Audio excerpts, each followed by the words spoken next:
Interim government একটা মবের উপর নির্ভরশীল, আইন শৃঙ্খলার প্রতি না। সময় সময় কিন্তু শিরা লাগানোর চেষ্টা করছেন ওনারা। এনারা সবসময় ক্ষমতার সঙ্গে জোরাজোরি করেছিলেন অলওয়েজ, সেই পাকিস্তান আমল থেকে। বিচার বিভাগে পর্যবেক্ষণ করতে আদালতের আছে কোনো সংক্ষুব্ধ ব্যক্তি কোর্টে গেলে এই আইনটা আমার মৌলিক অধিকার খর্ব করছে, আদালত সেই ক্ষেত্রে তার রায় দেওয়ার ক্ষমতা আছে, সংবিধানের ব্যাখ্যা দেওয়ারও ক্ষমতা আছে। যে বিষয়টা সমস্যা তৈরি হচ্ছে, আপনারা এটা খেয়াল করছেন, সেটা হচ্ছে যে এই যে অস্থায়ী সরকার ক্ষমতা ছেড়ে দেওয়ার কয়েকদিন আগেও কিন্তু অর্ডিন্যান্স করছে, 135টা অধ্যাদেশ করছে।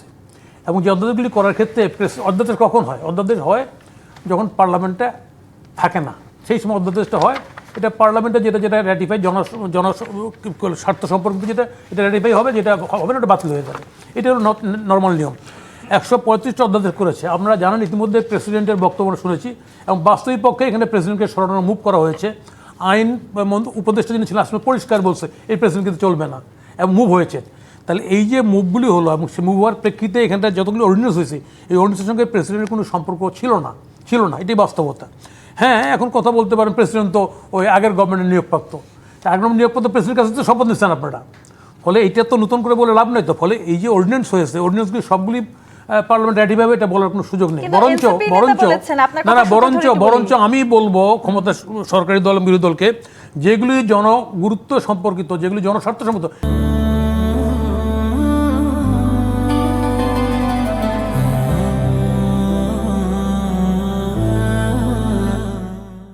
সেগুলোটাকে বাকিগুলো বাতিল করেন।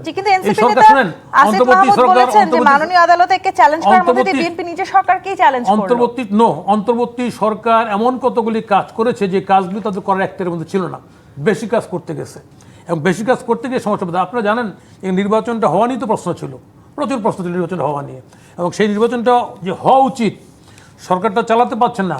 ইন্টারিম গভর্নমেন্ট একটা মবের উপর নির্ভরশীল, আইন শৃঙ্খলার প্রতি না। ফলে সেই জায়গার থেকে নির্বাচন হওয়া ছিল, যেটা বলছেন উনি, যৌক্তিক ছিল।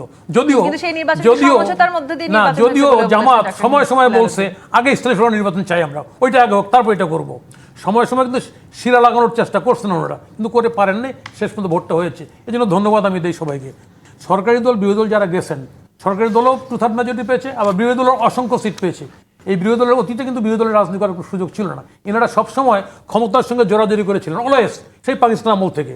ফলে ক্ষমতার সঙ্গে থেকে ক্ষমতার ক্রিম খাওয়া আর বিরোধীর দুটো ভিন্ন জিনিস। আমি মনে করি এইবার তাদের প্রমাণ দেওয়ার সময় এসছে যে তাদের যৌক্তিক বিরোধী দায়িত্ব পালন করবে।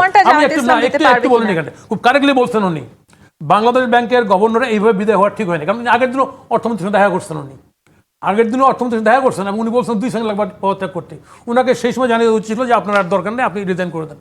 কিন্তু ওনাকে এইভাবে একটা মব তৈরি করার মতো করে ওখানে তাড়িয়ে দেওয়া, এটা কখনোই শোভন না।